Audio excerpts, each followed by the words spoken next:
कैसे करेंगे? ॐ अज्ञानतिमिरान्धस्य ज्ञानञ्जनशलाकया चक्षुर्मिलितं येन तस्मै श्रीगुरुवे नमः। मूकं करोति वाचालं पङ्गुं लङ्घयते गिरिं यत्कृपातमहं वन्दे श्रीगुरुदीनतारणं। वाञ्छाकल्पतरुभ्यश्च कृपासिन्धुभ्येव च पतितानां पावनेभ्यो वैष्णवेभ्यो नमो नमः। वृन्दायै तुलसीदेव्यै प्रियायै केशवस्य च कृष्णभक्तिपदे देवी सत्यवते नमो नमः। जय श्री कृष्ण चैतन्य प्रभु नित्यानंद श्री अद्वैत गदाधर शिवसादि गौर भक्त वृंदा। हरे कृष्ण कृष्ण कृष्ण हरे हरे, हरे Ram Ram Hare Hare. My humble and pranam to all. This is an humble service for the satisfaction of Shri Shri Guru Gauranga Darvika Gopijan Vallabh Ji and my spiritual master. हरे कृष्ण. आज का टॉपिक जो है हरे कृष्ण। हरे कृष्णा. आज का टॉपिक है श्रीमद् भागवतम के 7th कैंटो से. बहुत ओके। ही इम्पॉर्टेंट टॉपिक है आज का, कि मैंने इसका टाइटल दिया है how to live a happy and purposeful life. मतलब वो ओके। हम कैसे रह सकते हैं, उसका हम भागवत से रेफरेंस ले रहे हैं. भागवत में 7th कैंटो में मैं शेयर कर रही हूँ आप लोग के पास. आज मम्मी को नहीं लिया? हाँ, मम्मी को भी कॉल करने वाली थी, तो फिर उसी से बात शुरू हो गई, तो कॉल नहीं कर. रुचि तुम कॉल कर सकती हो मम्मी को, लेकिन रहने दो, फिर तुम तो हाँ, फ़ोन पे हो, मेरा फ़ोन फ्री है, मैं कर देती हूँ. आप कर लो। मैं कर देती हूँ, एक सेकेंड.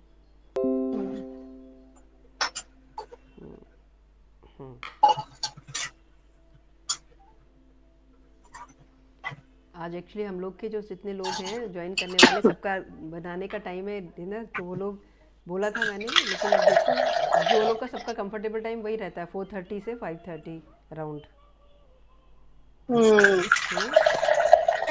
वही सही रहता है, 5 बजे से करीब 5:30, मतलब 5 बजे से. तो ये आज का जो टॉपिक है आप लोग का स्क्रीन पे आ गया ना. ये है, हाँ, आ गया। ये हम्म है 7th कैंटो का. प्रहलाद महाराज, इसमें हिरण्यकश्यप जो है प्रहलाद महाराज को बुला करके, यानी कि वो गुरुकुल में भेजा है उन्हें पढ़ाई करने के लिए. हम्म, तो वापस उनको बुला के उन्होंने सोचा कि चलो, वो होता है ना इवेलुएशन प्रोसेस टाइप से, तो वो राजा होकर एक तरह से इवेलुएट करना चाह रहे हैं कि मेरा बेटा क्या सीख रहा है गुरुकुल में. ठीक है, तो वो बुलाते हैं, तो उनके साथ उनके गुरु भी आते हैं. गुरुजन कौन गुरु थे उनके? क्या नाम है उनका? अमार्क और सादा करके गुरु है, जो कि बोलते हैं, इसमें लिखा है कि जो कि शुक्राचार्य के पुत्र थे ना. उनको बुलाया साथ में, और उनसे ये पूछ रहे हैं कि आखिर तुमने उनको क्या सिखाया. तो मतलब इनका नाम है सांदा और अमारका, इनके गुरु का नाम है. तो अब प्रहलाद महाराज जवाब देते हैं, आंसर करते हैं, कि वो पूछ रहे हैं प्रहलाद महाराज से कि चलो, गुरु भी साथ में खड़े होने लग रहा है. गुरु लोग को सोच रहे हैं कि अरे, राजा ने बुलाया है, अब क्या होगा पता नहीं, क्योंकि प्रहलाद महाराज पता नहीं क्या सीख रहे हैं, हम तो कुछ सिखाते हैं, ये कुछ और सिखा मतलब सीख रहे हैं. ऐसा करके वो डरे हुए हैं गुरु लोग. क्योंकि पिछली बार पहले भी उन्होंने 1-2 बार बुलाया उनको गुरु के साथ कि भाई तुमने प्रहलाद क्या सीखा. तो वो हमेशा बोलते थे कि विष्णु भक्ति, यानी भगवान हरि की भक्ति ही सर्वश्रेष्ठ है, ऐसा बोलते थे. तो हिरण्यकश्यप बहुत नाराज़ हो जाता था. वो कहता था ये मेरा पुत्र होके, मतलब मेरा पुत्र यानी कि राक्षस जाति का कहना चाहिए, एक राजकुमार हो तुम, और तुम ऐसी बात करते हो. तो विष्णु तो हमारा शत्रु है, क्योंकि उसने तुम्हारे चाचा का वध किया है, मतलब उनके उनके भाई का वध किया है, हिरणाक्ष का, है ना. तो विष्णु तो हमारा शत्रु है, तुम कैसी बात करते हो कि विष्णु हरि ही सब कुछ है ना. तो फिर वो दोबारा उन्हें बुलाते हैं, उन्हें पहले उनके गुरु के साथ वापस भेजते हैं कि इसको ठीक से समझाओ, इसे पता नहीं कौन आकर के बीच में जो है इसको गुमराह कर रहा है, इसको गलत टीचिंग्स दे रहा है, गलत पढ़ा रहा है, तुम जाके इसको संभालो. फिर जाके वो वापस जाते हैं गुरुकुल. फिर लेकिन आप देखोगे इसमें कि जब वो वापस बार बार जाते हैं, भेजते हैं गुरुकुल में उन्हें, और जैसे ही उनके टीचर्स जो हैं जाते हैं, तो वो क्या करते हैं, प्रहलाद महाराज अपने सारे कहना चाहिए जो उनके वो है ना साथी, जिसे कहते हैं आप लोग क्या, कलीग्स, स्टूडेंट उनके साथ के, उन सबको क्या सिखाना शुरू कर देते हैं. वो कहते हैं कि उन्हें पूरा भगवान के बारे में, कि भाई ये सब कुछ बेकार है, संसार बेकार है, हमें कौमार उम्र से, कौमार मतलब बचपन से ही हमें भगवान का जो है भक्ति में लग जाना चाहिए. ऐसा करके वो समझाने की, मतलब उनको पढ़ाते हैं, और कहते हैं कि कहना चाहिए भगवान की जो हरि की भक्ति जो है वही सब कुछ है, ऐसा करके समझाने की कोशिश करते हैं अपने सारे सहपाठी, यानी कि सारे अपने जो क्लासमेट्स हैं उनको ना। अब ये बात जब पता चलती है उनको, इनके टीचर्स हैं वो लोग तो सब सोच रहे हैं कि ये बच्चे हैं, चलो हम क्लास से बाहर निकल के गए तो ये लोग आपस में कुछ खेल रहे होंगे। लेकिन प्रहलाद महाराज को जो था खेलने उलने में कोई इंटरेस्ट नहीं था। जैसे छोटे बच्चों को होता है ना, हर समय खेलने में बिजी रहते हैं, लेकिन ऐसा उनके साथ नहीं था। वो बिल्कुल खेलने में इंटरेस्टेड नहीं होते। वो हमेशा जब भी समय मिलता था तो वो क्या करते थे, वो अपने सारे क्लासमेट्स को बैठ कर के समझाना शुरू कर देते थे भगवान के बारे में कि ये संसार जो है अनित्य है, इस संसार के पीछे हमें नहीं भागना है, और हमें जो मनुष्य जन्म है, यानी कि 84 लाख योनियों के बाद हमको मनुष्य जन्म मिलता है, और उस मनुष्य जन्म का केवल एकमात्र उद्देश्य है, वो क्या, कि भगवान हरि का प्रति प्रेम, मतलब भक्ति जागृत करना, प्रेम जागृत करना, केवल वही है। ऐसा करके वो समझाते हैं। ये देख रहे हैं आप इस फोटो में, आपके स्क्रीन पे आ रहा है, प्रहलाद महाराज बैठे हुए, उनके सारे साथ के जो उनके क्लासमेट्स हैं वो सब बैठे हुए हैं नीचे, और वो उनको बता रहे हैं। केवल प्रहलाद महाराज केवल 5 ईयर्स के हैं एज के। आप सोचो, जैसे आजकल के लोग बोलते हैं ना कि भाई अभी क्या हमारी उम्र है भगवान के बारे में सोचने की, अभी तो हमारे कहना चाहिए एंजॉय करने का समय है, ऐसा सोचते हैं ना हम लोग। मतलब हमारे समय की जो जनरेशन है चारों तरफ, हम लोग सोचते हैं अरे अभी तो मुझे बहुत करना है, अभी मुझे अपने बच्चों को पढ़ाना लिखाना है, उन्हें बड़ा करना है, शादी करना है, उनके लिए बहुत सारा पैसा कमा के रखना है ना, ऐसा करके हम लोग, या फिर नौकरी में मुझे बहुत सक्सेस करना है, मुझे ये काम करना है, बिजनेस में अपना आगे ग्रो करना है, ऐसा करके बहुत सारा हम अपने मन में थॉट्स और कहना चाहिए क्या कहते हैं, बिजी एंगेजमेंट टाइप से रखते हैं, बिजी लाइफ रखते हैं, है ना। तो जैसा कि आज का टॉपिक है हमारा how to live a happy and purposeful life, how to, इस तरीके से मतलब, तो उसको किस तरह से हमें रहना है उसे बताना, उसे एक तरीके से प्रहलाद महाराज अपने एग्जाम्पल से ही बता रहे हैं। प्रहलाद महाराज जो कह रहे हैं, ये जो हम लोग आज पढ़ रहे हैं वो भागवतम में से लिया है, और भागवतम जो है वो अपने आप में कहना चाहिए मोस्ट ऑथेंटिक स्क्रिप्चर है, मोस्ट ऑथेंटिक, मतलब आप इसकी किसी भी शब्द को, अक्षर को भी आप झूठा नहीं साबित कर सकते। इसमें जो लिखा है अक्षरशः वो बिल्कुल सत्य है, बिल्कुल सच है। तो प्रहलाद महाराज जो बताते हैं, प्रहलाद महाराज ने ये सारा जो ज्ञान है वो उन्होंने अपने गर्भ में, माता के गर्भ में थे, तो उन्हें नारद जी ने उनके आश्रम में रहे थे, जो हम लोगों ने कल पढ़ाई था इस बारे में। तो नारद ऋषि से सारा सुनकर के भगवान की कथा, भगवान के बारे में, भगवान की गुण के बारे में, लीला के बारे में, स्वरूप के बारे में, उनके अवतारों के बारे में, वो उनके माता के गर्भ में ही सुन लिया था। तभी कहते हैं जब कोई प्रेग्नेंट होता है तो उसको हमेशा अच्छा साथ लेना चाहिए, अच्छे लोगों से संपर्क करना चाहिए और अच्छा साहित्य पढ़ना चाहिए, क्योंकि वो सारे संस्कार जो है बच्चे के अंदर जाते हैं, कॉन्शियस, सबकॉन्शियस माइंड में, कॉन्शियस माइंड में उसके सारे जाते हैं। तो वैसे ही जो कयाधु थी प्रहलाद महाराज की माता, उन्होंने ऋषि नारद से सुना सब कुछ, और उनके गर्भ में प्रहलाद महाराज थे तो उन्होंने भी पूरा अच्छे से सुना, और उनको गर्भ से ही भगवान के बारे में सुन के भगवान के प्रति भक्ति और प्रेम जागृत हो गया।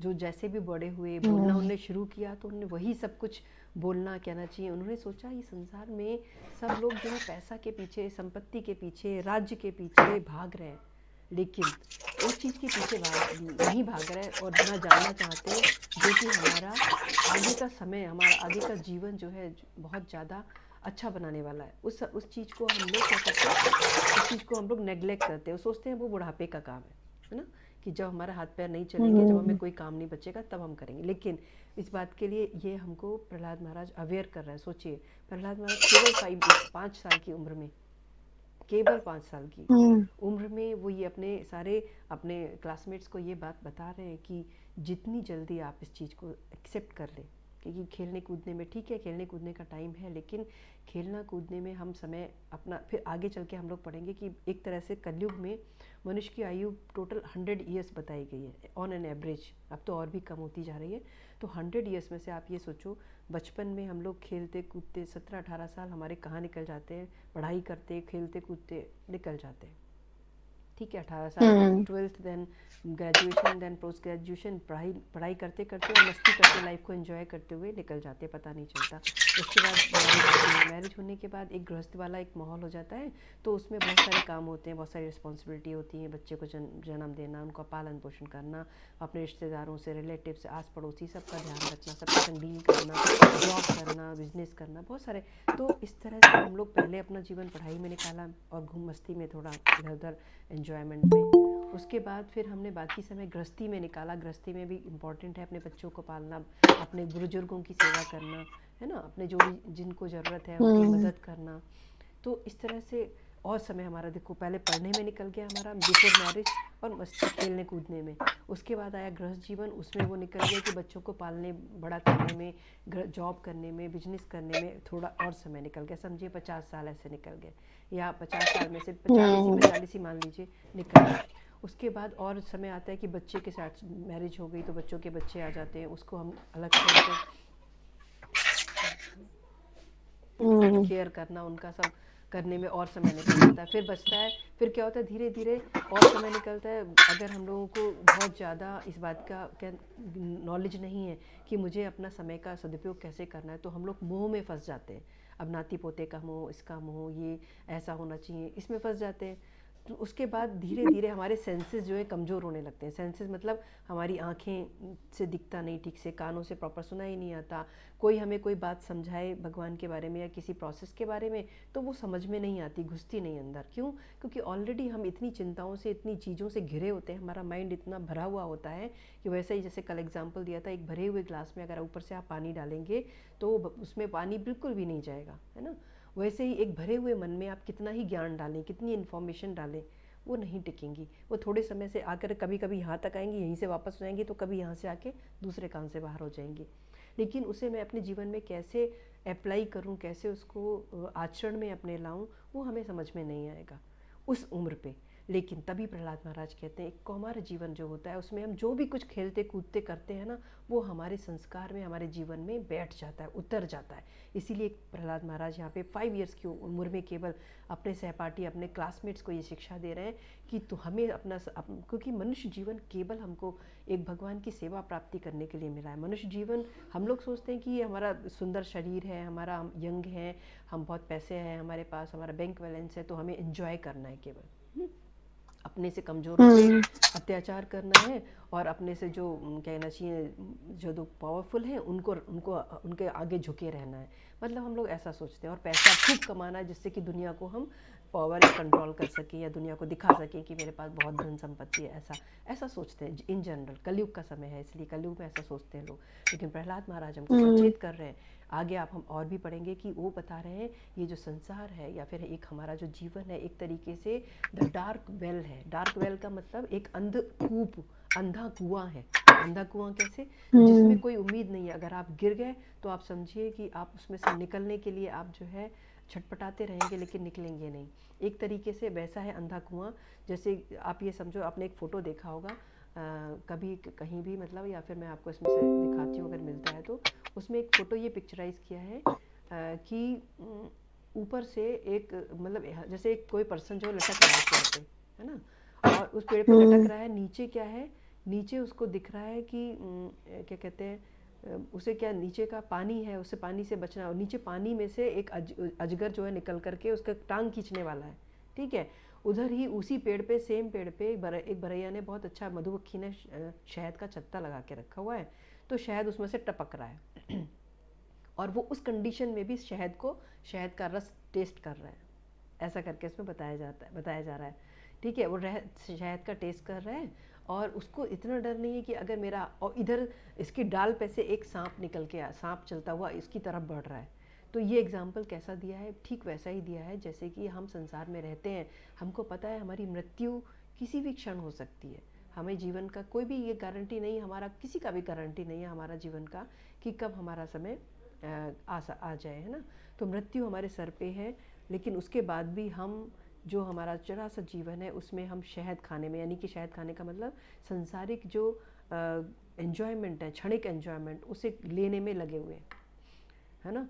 तो ये क्या कहते हैं, ये बताया जा रहा है कि हम अगर अपने जीवन को अच्छी तरीके से यूज़ करें, किस में यूज़ करना। अब ये नहीं है इसका मतलब कि आप जो है सब कुछ छोड़ छाड़ के सन्यासी हो जाएं तभी इससे काम चलने वाला है, ऐसा नहीं है। हुँ? क्या है मेन चीज़ कि आप अपने गृहस्थ के सारे काम करते रहिए, आप अपनी पढ़ाई कर रहे हैं तो पढ़ाई करते रहिए, आप अपना नौकरी कर रहे हैं नौकरी करिए, है ना। और अगर आप गृहस्थ हैं, अपने बच्चा का पालन पोषण ये सब ये कर रहे हैं तो ये भी करते रहिए।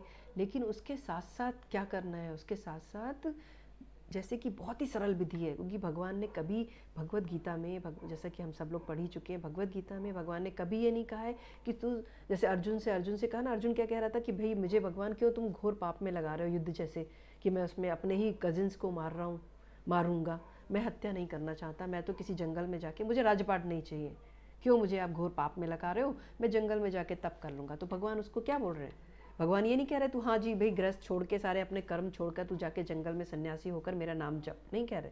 क्या कह रहे हैं, कर्म कर, कर्म कर, है ना। कर्म करने की शिक्षा दे रहे हैं भगवान। भगवान ये कह रहे हैं कि तुम इसी भगवान के यानी अर्जुन को जो बोल रहे हैं वही हम अपने रेफरेंस में समझ सकते हैं कि हम जीवन में अपने जो हम कार्य कर रहे हैं उसे करते करते हमें केवल हमारा मन जो है भगवान में रखना है। कैसे, जैसे कि अभी हम खाना बना रहे हैं, कुकिंग कर रहे हैं, तो कुकिंग ये सोच के नहीं मन में भाव, भगवान केवल भावग्राही है। भगवान को बहुत बड़े पकवान, बहुत बड़ा भोग, बहुत बड़ा पूजा पाठ नहीं चाहिए। अब अगर हम खाना घर में बना रहे हैं तो हमें ये सोचना है मन में कि ये भोग जो बना रहा हूँ मैं भगवान के लिए बना रहा हूँ, भाव चेंज करना है केवल, है ना। घर की सफाई कर रहा हूँ तो ये भगवान के घर की सफाई में कर रहा हूँ, मैं भगवान के घर का एक सर्वेंट हूँ, भगवान के घर का एक सर्वेंट हूँ मैं, ऐसा सोच के मुझे भगवान के घर में मैं सफाई कर रहा हूँ, भगवान के लिए मैं कुकिंग कर रहा हूँ, ऐसा मुझे मन में सोचना है। या फिर भगवान के लिए ही मैं क्या कर रहा हूँ, नौकरी जो मैं कर रहा हूँ वो भगवान की कृपा से मुझे नौकरी प्राप्त है, उससे जो मैं धन कमा रहा हूँ उस धन को वो मैं भगवान की सेवा में ही लगाऊंगा। अब ये नहीं है कि भाई मैं अब क्वेश्चन आएगा कि भाई भगवान की सेवा में लगा दूंगा तो मैं क्या खाऊंगा, मतलब ये नहीं है, भगवान ये नहीं कह रहा है कि तुम उठा के पूरा किसी को दे दो, नहीं। सेवा भगवान का क्या है, उसी पैसे से आप अपने घर का सामान लाओगे, राशन पानी लाओगे, जो है घर में जो कई बीमार है उसकी दवाई आएगी, सब कुछ होगा। लेकिन वो जो पैसा हमारे हाथ में आता है सबसे पहले उसे भगवान के चरण में अर्पण करना है कि भगवान ये आपकी कृपा से हमें प्राप्त हुआ, ये आपका। उसके बाद उसे प्रसाद रूप में लेकर के उसे सारा सदुपयोग में अपना जो भी ज़रूरत है उस हिसाब से खर्च करना है। तो ये तो पैसे की बात हुई। वैसे हमें घर में अब सभी लोग अपने घर की सफाई तो करते हैं, तो ये ना सोच के कि मैं अपने घर की सफाई कर रहा हूँ, बस भाव बदल लो कि मैं भगवान के घर में रह रहा हूँ, मैं भगवान का सेवक हूँ और भगवान के घर की मैं साफ़ सफाई कर रहा हूँ, भगवान के लिए मैं भोग बनाता हूँ, भगवान के लिए सारा काम मैं भगवान के लिए करता हूँ, क्योंकि भगवान मेरे हैं और मैं उनका हूँ। बस ये भाव बदलना है, इतनी सिंपल प्रोसेस है, सोचिए। और हम ये भी नहीं करते। अगर हम भाव बदल लें तो आप चमत्कार खुद अपनी लाइफ में देखेंगे कि भगवत गीता में बार बार बताते हैं कि तू जो भी कार्य कर रहा है ना, जो भी तुम कार्य कर रहे हो वो तुम जैसे है ना पत्रम पुष्पम फलम तोयम, यानी भगवान कहता है तू अगर कोई कहता है ना कि भाई मैं तो पैसा नहीं है मेरे पास, मैं भगवान की सेवा कैसे करूं, तो भगवान यहाँ कहता है कि तू मुझे पत्र यानी कि तुलसी पत्र, मुझे फल, मुझे गंगा जल, तू इतना तो दे दे, इतना तो कहीं से भी कर सकता है कोई भी, इसमें कोई ज़्यादा खर्चा नहीं है, कुछ भी खर्चा नहीं है, समझिए। एक फल भी नहीं तो आप पत्र पुष्प ही अर्पण कर दो, जो खा रहे हो वो भगवान को अर्पण करके खाओ, है ना। तो भगवान इतने से भी खुश है। फिर आगे भगवान बताते हैं कि यत्न करोषि यज्ञोषि, यानी कि जो तुम कुछ करते हो, जो कुछ भी कर्म करते हो वो बस मुझे अर्पण करते चलो। ये छोटा सा एक प्रोसेस है। अब यहाँ पर ये प्रोसेस कैसे शुरू होता है इसका बारे में हमें प्रहलाद महाराज में बता रहे हैं अपनी टीचिंग्स में। क्या यहाँ नवधा भक्ति यानी कि 9 प्रोसेस ऑफ भक्ति में सेवा यानी डिवोशनल सर्विस। क्या है 9 प्रोसेस? सबसे पहले आता है श्रवणम। श्रवण मतलब जब हम लोग भगवत गीता या भागवत के बारे में सुनते हैं बार बार, ये नहीं हमने सोचा कि अरे आज तो सुन लिया मैंने, अब कल परसों मैं नहीं सुनूंगा, अब मैं 1 महीने नहीं सुनूंगा या 1 साल नहीं सुनूंगा, एक दिन सुन लिया, नहीं होने वाला कुछ। वही वाली बात, जैसे मुझे रोज़ खाने की ज़रूरत है, सुबह ब्रेकफास्ट, दोपहर में लंच, रात में डिनर, वैसे ही मेरी सोल को ये फूड की ज़रूरत है। भगवत गीता और भागवत नित्य निरंतर सुनने की ज़रूरत है। उससे मेरी सोल का जो, मेरी आत्मा का जो पिछले कई जन्मों से संस्कार छपे हुए हैं ना, जिसने संस्कारों ने मेरी आत्मा को ढक लिया है, जिसके कारण मैं बहुत दुखी हूँ, मैं जिसके कारण मुझे सही बात समझ नहीं आ रही, जिसके कारण मैं दुख उठा रहा हूँ, तो वो भगवत गीता और भागवत के सुनने से क्या होता है, एक एक करके लेयर क्लियर होती जाती है। आपके पिछले संस्कार, जो दुख परेशानी जो भी है, धीरे धीरे कहाँ गायब हो जाता है।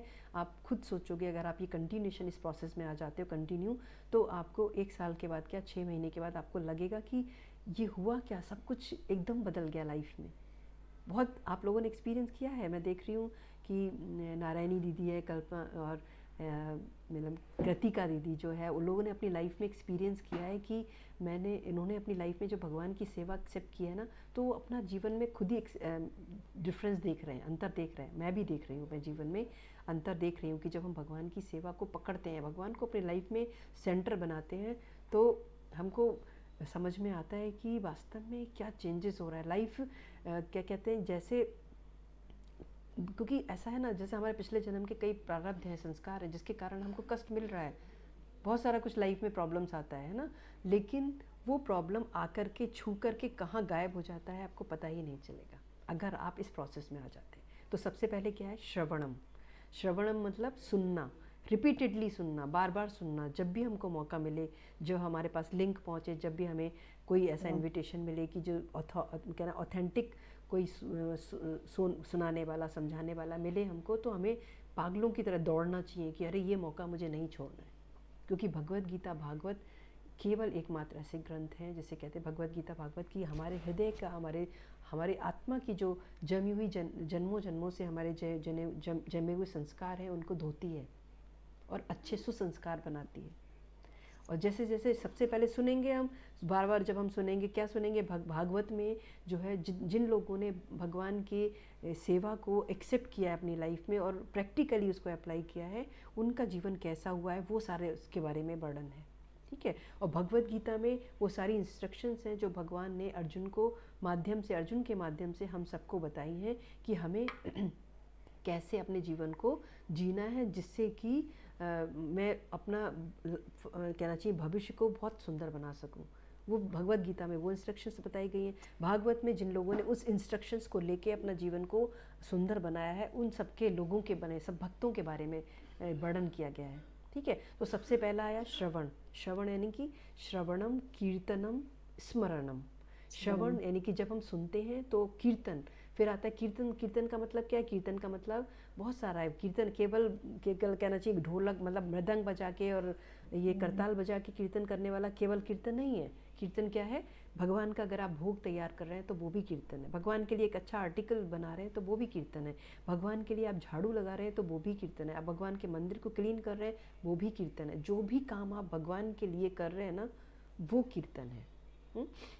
यहाँ तक कि आप अगर आपके अंदर जो भी क्वालिटी है उसको आप कर रहे हो, सिंगिंग आपको अंदर क्वालिटी है, पेंटिंग आपके अंदर क्वालिटी है, जो भी अंदर क्वालिटी है भगवान को ऑफर करते हुए अगर आप वो कर रहे हो तो वो कीर्तन है। ठीक है। और दूसरा एक और कीर्तन है कि भगवान के गुण, लीला, स्वरूप, उसके बारे में बोलना, वर्णन करना, दूसरों को सुनाना, वो भी कीर्तन है।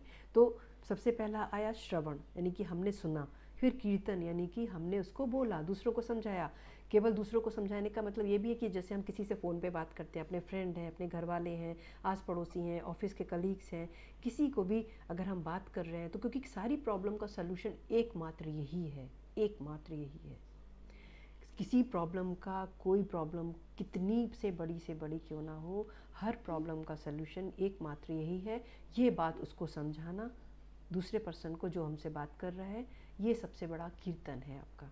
और इससे केवल आपको ही लाभ नहीं मिलेगा, इससे दूसरे को, सुनने वाले को भी मिल रहा है और उसको ही लाभ नहीं मिलेगा, उसको आपको भी मिलेगा। मतलब भगवत गीता में ये लिखा है 18 चैप्टर में कि जो भी मेरी कहना चाहिए मैसेज को, मेरी टीचिंग्स को अपने भक्तों में जो देता है, बांटता है, उससे बढ़कर प्रिय मेरे लिए कोई नहीं। भगवान अर्जुन से बोल रहे हैं ये बात। तो ये जो हम अब कीर्तन हो गया, ये बात मतलब पहले हमने सुना, फिर हमने दूसरे को सुनाया, इसको बोलते हैं हम कीर्तन। तो उससे सुनने से आपको भी लाभ हुआ और उस सुनने वाले को भी, क्योंकि मेनली आत्मा जो है एक क्लच में फंसी हुई है, माया के क्लच में फंसी हुई है, जाल में। उसको उससे निकालने के लिए एकमात्र भगवत और भागवत गीता का सुनना, बार बार रिपीटेडली जब हम सुनते हैं किसी ऑथेंटिक सोर्स से, तो वो धीरे धीरे मैल जो है जिसे कहते हैं वो साफ़ होता रहता है और हमारा जीवन शुद्ध बनता जाता है, सही मार्ग पर बढ़ता जाता है। तो सबसे पहले आया श्रवण, दूसरे नंबर पे आया कीर्तन, तीसरे नंबर पे आता है स्मरण। स्मरण माने याद रखना। अब याद कैसे आप रखोगे, आप सोचो।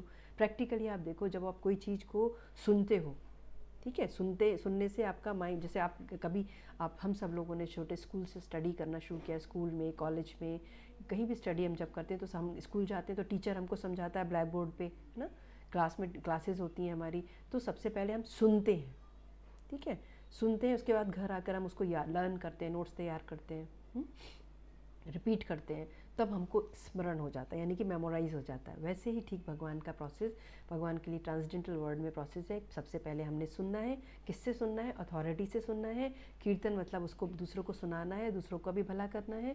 फिर स्मरण, यानी कि जब हम कीर्तन करते हैं, स्मरण और सुनते हैं और कीर्तन करते हैं ना, दूसरों को समझाते हैं, तो हमारा अंदर जो हमने सुना है ना, वो एक स्थायी रूप से बैठ जाता है। जब वो बैठ जाता है तो क्या होता है, स्मरण अपने आप बन जाता है। आप देखो, आप खाना बनाते समय या आप झाड़ू लगाते समय या स्कूटी चलाते समय या कहीं गाड़ी ड्राइव करते समय, कहीं जाते समय, हमारे मन का थॉट क्या चल रहा है, हमें ऑब्जर्व करना है। अगर वो थॉट रिप्लेस कर सकते हैं हम भगवान की गुण से, लीला से, भगवान के कहना चाहिए स्वरूप से, भगवान के बहुत सारी लीलाएं हैं, उन किसी भी चीज़ से अगर हम उसको रिप्लेस कर सकते हैं, तो हम देखो हमारा जीवन इतना सुंदर बन जाएगा, इतना अच्छा बन जाएगा कि आपको पता ही नहीं चलेगा ये बदलाव हमारे जीवन में कैसे आया। क्योंकि आप देखो, फिज़िकली हम लोग हाथ पैर से तो काम करते हैं, लेकिन हमारा माइंड हमेशा एक तरह से खाली रहता है ना। जब तक हम, जैसे कोई साइंटिफिक आर्टिकल लिखना है या कोई ऐसा वाला वर्क करना है, तब तक तो हमारा माइंड तो फ्री रहता है ना। बहुत सारे हम लोग फिजिकली इन्वॉल्व रहते हैं कामों में, लेकिन हमारा माइंड कुछ ना कुछ सोचता रहता है। कभी वो पास्ट के बारे में सोचता है, तो कभी फ्यूचर के बारे में प्लानिंग करता है, तो प्रेजेंट के बारे में सोचता है, अरे मुझे अभी जाके ये करना है, वो करना है, अरे ऐसा क्यों हुआ, वैसा क्यों हुआ, इस तरह के थॉट से घिरा रहता है। लेकिन अगर उसकी जगह हम ये सोचना शुरू कर दें कि भगवान कितना दयालु है, कितना दयालु है, जिसने अपनी सारी दया, क्योंकि भगवान इतना दयालु कि वो हर जीव के लिए चिंतित है, हर जीव के लिए चिंतित है। हम लोग सोचते हैं ऐसा नहीं है। क्यों नहीं सोचते हम? क्योंकि हमें पता ही नहीं है। हम लोग हमारे सराउंडिंग को अपना समझते हैं, उनसे सुख दुख पाते हैं तो दुखी होते हैं, सुख पाते हैं तो सुखी होते हैं, है ना। लेकिन ये भूल जाते हैं कि जो हमारा वास्तव में, जो हमारा कहना चाहिए सुहृदय है, यानी कि जो हमारा वास्तविक हमारा मित्र है, वास्तविक हमारा परम पिता है, जो एक्चुअल गार्जियन है, जो मैं ये शरीर नहीं था तब भी वो मेरे साथ था, और ये शरीर नहीं रहेगा तब भी वो मेरे साथ रहेगा, उसको हम भूल करके हम संसार में इधर उधर खोजते रहते हैं, प्रेम खोजते हैं हम लोग, कोई मुझे समझने वाला हो, कोई मुझे मेरी प्रॉब्लम को सॉल्व करने वाला हो, ऐसा सोचते रहते हैं, लेकिन उसको हम याद नहीं करते। अगर हम एक बार विश्वास करके बैठ जाएं कि हाँ, मेरा अपना मेरे साथ हमेशा है, हर सिचुएशन में है, हर कंडीशन को उसको, मेरी हर स्थिति मेरी पता है उसको, है ना। तो और विश्वास करें कि जो भी मेरी लाइफ में चल रहा है वो है ना मेरे साथ, सब ठीक हो जाएगा, उस पर विश्वास कर लें अगर, तो हमें मतलब एक बस हमें हमारा जीवन का उद्देश्य याद रखना है। उद्देश्य क्या है? मुझे भगवान की सेवा मिलना चाहिए, मुझे भगवान की सेवा करना है।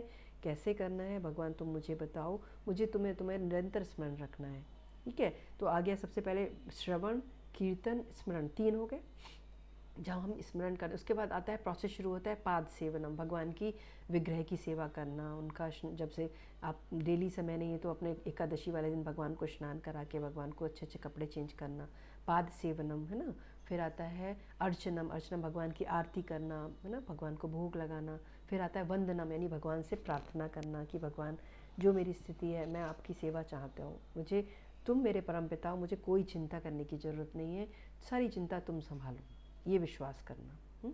फिर आता साख्यम, दास्यम और आत्मनिवेदनम। साख्यम मतलब भगवान से मित्र वाला रिलेशनशिप को मेंटेन करना कि भगवान तू मेरा मित्र है, तू मेरा पिता है, या तू मेरा सखा, जो भी है भाव आपको जो लग रहा है अच्छा, वैसा भाव आप भगवान के संग एक रिलेशनशिप बना सकते हैं, है ना। फिर आता है साख्यम, दास्यम, या तो आप दास के भाव में भी भगवान के साथ जुड़ सकते हैं, है ना, कि मैं आपका सेवक हूँ भगवान, आपकी सेवा मुझे चाहिए, मुझे सेवा आप करना शुरू करो। आप देखो कितना आपको एक अलग अंदर से सेटिस्फेक्शन फील होता है जब हम भगवान की सेवा में लगते हैं।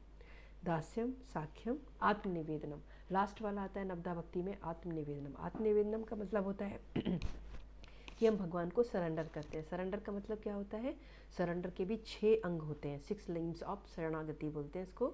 6 लिम्स ऑफ शरणागति का मतलब है कि जो भगवान की सेवा के अनुकूल है उसको स्वीकार करना, जो भगवान की सेवा के अनुकूल नहीं है उसको रिजेक्ट करना, भगवान पे और भगवान को अपना समझना, भगवान ही मेरा मेंटेनर है, भगवान मेरा प्रोटेक्टर है, ये विश्वास रखना, और भगवान ही मेरे और मैं भगवान का हूँ, यानी कि मैं उनका शरणागत हूँ।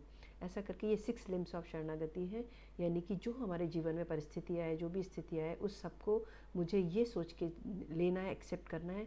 हमें उसका वो नहीं करना है कि अरे भगवान तूने मेरे संग ऐसा क्यों किया, दुनिया तो इतना ख़राब गलत काम कर रही है, वो सब सुख से हैं और मुझे ऐसा क्यों परेशानी है।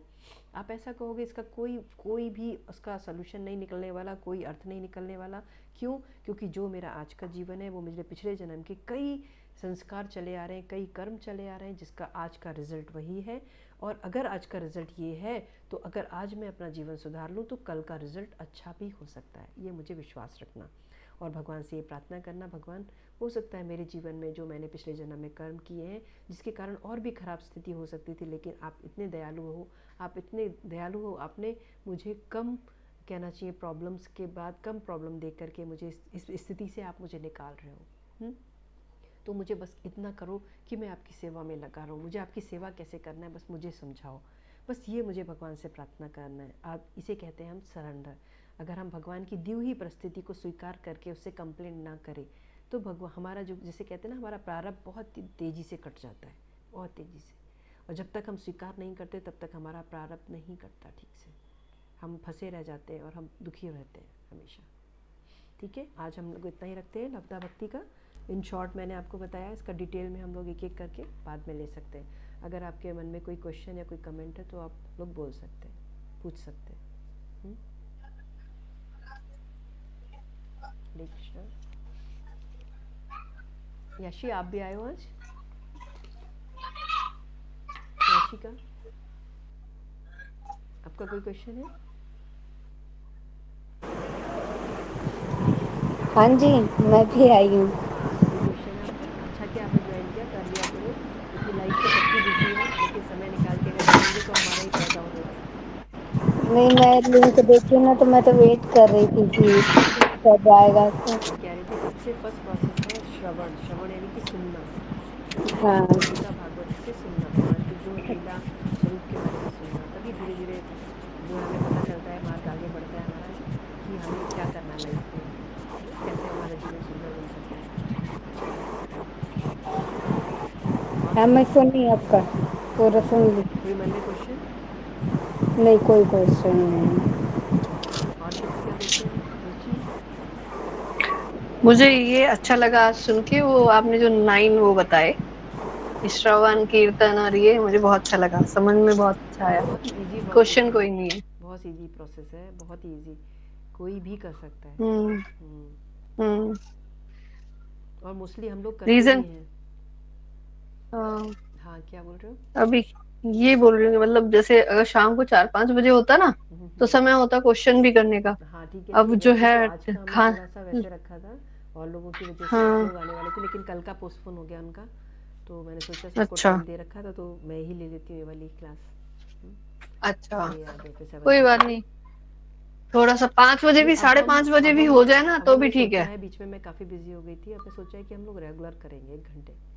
ये सब सब लोग साढ़े कह छह रहे से करो, 6:30 नहीं, 6 बजे से 6-7, 7:30 तक आराम से। नहीं फिर तो 4:30 और 5:30 वाला ही रखेंगे, ठीक है? 4:30। सबके लिए 5 बजे ठीक है। है ना, 5 बजे 4:30 भी रख सकती हो आप। हाँ 5 से कोई 6 बात कर नहीं, सकते थोड़ा हैं। कोई लेट भी ज्वाइन कर हाँ हाँ सकता है, उसमें तो कोई बात नहीं। बता देना ठीक है। जैसा भी हो सबको टाइम, उसी के अकॉर्डिंग कर लेंगे, हाँ है ना? और ठीक आप है। लोग का किसी का कोई क्वेश्चन? सर आपका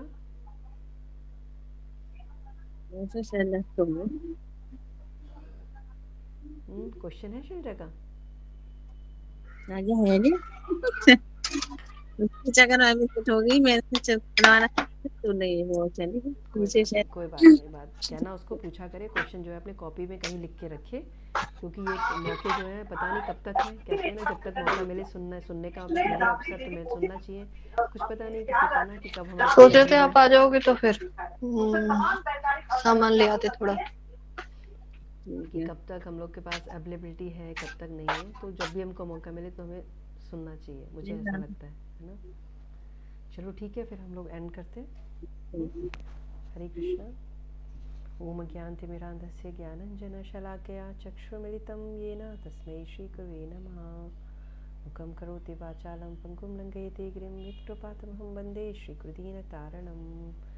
वृन्दायै तुलसीदेव्याय प्रियाय केशवस्य च कृष्णभक्तिप्रदे देवी सत्यवते नमो नमः।